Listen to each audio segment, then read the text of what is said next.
Alright, shalom, shalom. I'm going to start by giving infinite honors and praises to Yahweh, Ba'ashem, Yahushai, Ba'ashem Harakawadash. Double honors to the apostles of Great Millstone, rule well and teach well, and are worthy of their double honors. Peace and blessings to you, Akim, pushing out this truth across the four corners during these last seconds of time. Kwam Yashala, Shalom. Alright, and this lesson is going to be getting into spiritually keeping your head on a swivel. Spiritually keeping your head on a swivel. Alright, Lord willing and be edifying. Because in these times, alright, we have to spiritually keep our posts. We have to spiritually be aware of the possible dangers and the current dangers that are around us. We have to have a good foresight, all right, spiritual foresight, man, a good look ahead at things to determine what action we ought to take spiritually and how we ought to move, all right? It's the book of Ephesians chapter 5, verse 15. See then that ye walk circumspectly. And that's just not talking about physically walking with your legs. That's talking about a spiritual walk, all right? How you operate in the spirit, okay? How you move, how you think, how you govern yourself, how you respond to things, all right? And ultimately, how you push forward, okay? It all has to be spiritual. It says, see then that ye walk circumspectly, not as fools, but as wise, okay? Now let's get that definition just quickly. You know, I get it in the Strongs, all right? Get in the book of Strongs. All right, it's Ephesians chapter 5. All right, and I'm gonna start at 15, and I'll read it in the NLT, and then I'll get that word circumspectly. Ephesians 5 and 15. So be careful how you live. Don't live like fools, but like those who are wise, and that's very beautiful. All right, because you have to be careful how you live. Just plain. Don't live like a fool, man. Don't live like one that is carried away with the wind of doctrines, all right? That's carried away in the actions of impulsiveness, all right? Or the actions of emotion. We want to be led by the Spirit of Yahweh Ba'ashem Yahushai, and we want that to guide our every move, our every thought, the ways that we go. We want that to guide situations and our actions in those situations. And we don't want to move ahead of time or on our own time, man. We want to move on the Lord's time. We want to be always inward of that hedge. You see? So let's get that word circumspectly. Because you have to keep your head spiritually, your mind spiritually on a swivel. You have to be aware of not only current dangers that you face, but also have a foresight of possible dangers. Oh, this could happen if I react this way. Okay, this could take a turn this way and it could possibly be negative. And then you always have to be mindful of the body that you serve. You don't want to give your enemy charge, all right, to put the body of Yahweh Ba'ashem Yahushai, the church, in a bad light or in a negative light. You have to always be mindful of who you serve. It's that word circumspectly.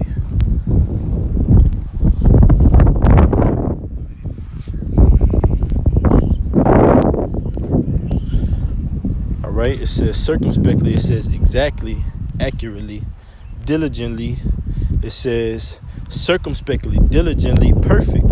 Right? Now let's get it off Google just to add to that. It says circumspectly. All right. Diligently,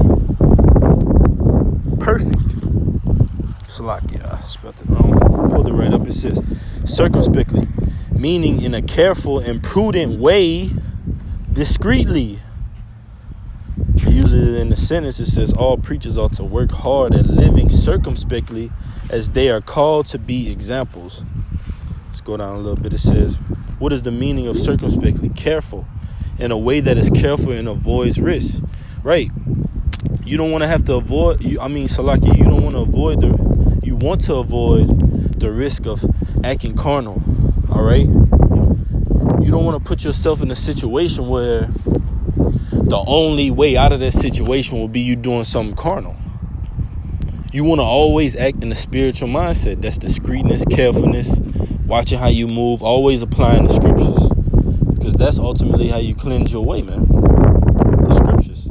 They provide a path for you to be shown in a righteous sense, man. Because the world upholds us, all right, in a negative light.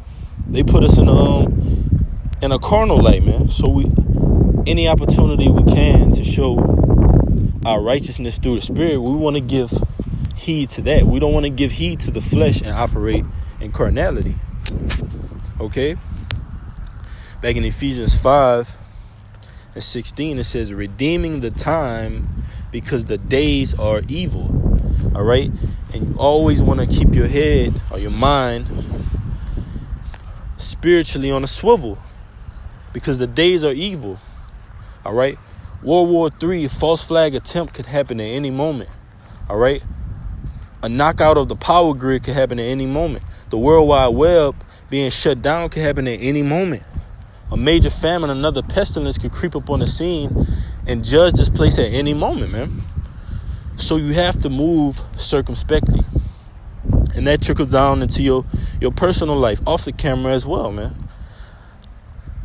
What you put in your body, how you govern yourself, who you hang around with, as well as on camera. The things you're saying. Being mindful of brothers. All right? Studying, researching, growing. But it says, verse 17, wherefore be ye not unwise, but understanding what the will of the Lord is. Okay? And the will of the Lord is, like it tells you in Revelations, the 14th chapter. Right? Those song lyrics. You can just refer to those. For example, of the will of the Lord. Don't take the charagma. Fear Yahweh B'Shem Yahushai. And America is going to be destroyed, man. Those lyrics, man. They literally guide our lives in a nutshell, man.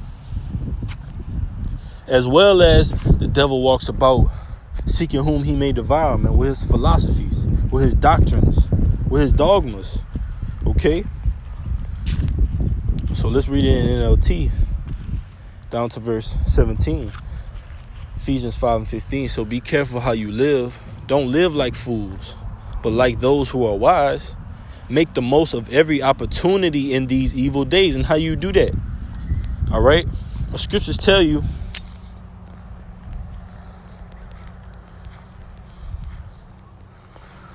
this is the book of Sirach, chapter 38, verse 24. It says, the wisdom of a learned man cometh by opportunity of leisure.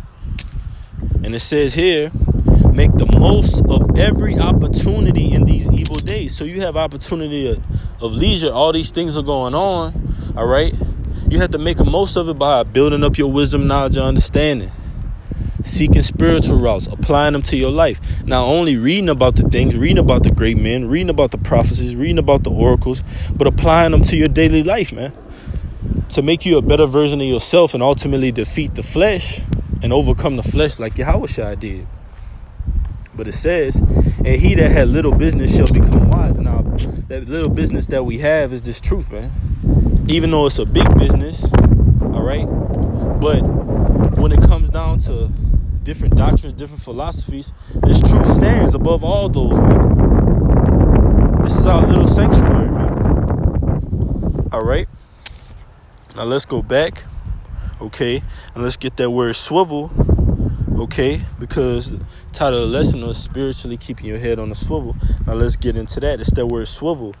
It says, and I'm going to highlight the portion which I'm going to go into.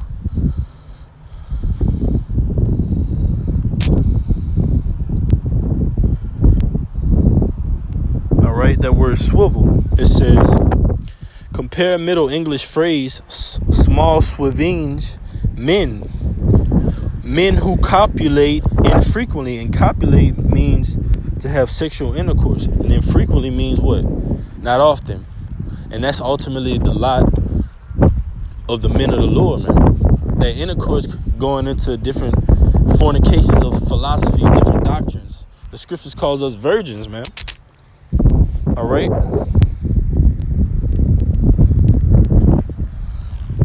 It's the book of Revelation, chapter 14, verse 4.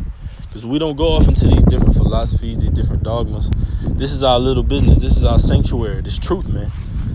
The name of the Lord, Yahweh Bashem Yahushai. Okay? It's Revelation 14:4. These are they which will not defile with women, for they are virgins. These are they which follow the Lamb whatsoever he goeth. These were redeemed from among men, telling you that those virgins are men. All right? Because it says they've been redeemed from among men. It says these were redeemed from among men, being the first fruits unto Yahweh Bashem Yahushai and to the Lamb. Right? And that Lamb being Yahushai. And those first fruits being the elect, man, of the house of Israel. All right? Let's prove that again. This is Jeremiah chapter 6, verse 2. It says, I have likened the daughter of Zion, Jerusalem, to a comely and delicate woman. Right? Israel, man. So those men that have not been defiled with women of the doctrines of the philosophies, they come out of the nation of Israel, man. And this is an example of that woman, man, because we're not defiled with them. Our head is spiritually on a swivel, man. All right? Our head is being circumspect. Our mind is always circumspect on the possibilities of danger. That's spiritual awareness, man. Lord willing, I could do a video on that. Spiritual awareness. Okay? This is Proverbs chapter 2, verse 16. It says, to deliver thee from the strange woman. That strange woman is other doctrines, other philosophies, other ways of the world. And from those strange women, you get strange actions, strange ideas, strange scenarios you get caught up in, man. So you have to use strange solutions, which are carnal, man, of the flesh. And we don't want to be in that mindset. You want to always take the spiritual route, always take the high route, man. You see someone getting carnal with you, just have patience and always take the spiritual route. That's why we're being tried. We're being tried to have the patience of the saints. The scriptures didn't say, here is the faith and the impatience of the saints. It says, here is the faith and the patience of the saints, man, of the men of the Lord, of those virgins, man. Proverbs 2:16, to deliver thee from the strange woman, even from the stranger which flattered her lips, Salakia, flattered with her words, which forsaketh the God of her youth and forgotteth the covenant of her power. Right, man. These are the doctrines, these are the philosophies that had our people in the condition that we're in right now, man. In slavery, up under the oppressor, up under another nation, man. That's why the Most High commanded us to walk circumspectly. It's Matthew 10:16. It says, behold, Yahushua speaking. It says, behold, I send you forth as sheep in the midst of wolves. Be ye therefore wise as serpents and harmless as doves. You see, wise as serpents and harmless as doves, meaning know what you're getting in yourself into. And know, okay, I shouldn't do this. I shouldn't do that. Have discretion. Have temperance. Have balance. Be circumspect, man. Be careful. Be prudent. All those things align with the characteristics of a man of the Lord. Man of the Lord, Salakia. It says, behold, I send you forth as sheep in the midst of wolves. So the Most High sent us forth, man, to try us. As sheep, the lost sheep of the house of Israel in the midst of wolves, this devouring society, man. Headed by Esau Edom with his philosophies, his dogmas, man, being pushed everywhere you go. So you're constantly going to be tried, but you have to constantly keep your head spiritually and your mind spiritually on the swivel, man. All right? Keeping yourself under subjection, your body under subjection, and your spirit in line with meditating on the words of Yahweh Bashem Yahushai day and night. That's the lot of a prophet. Lord willing, this message was edifying. I'm going to say Barakatah Yahweh, Barakatah Yahushai, Barakatah Yahweh, Barakatah Yahushai. Call halal Yahweh Bashem Yahushai, Bashem Hakwadash. Double honors to the apostles of Green Millstone who rule well and teach well and are worthy of their double honors. Peace and blessing to you, Aki, and pushing out this truth across the four corners during these last seconds of time. Kwame Yasha Allah, Shalom.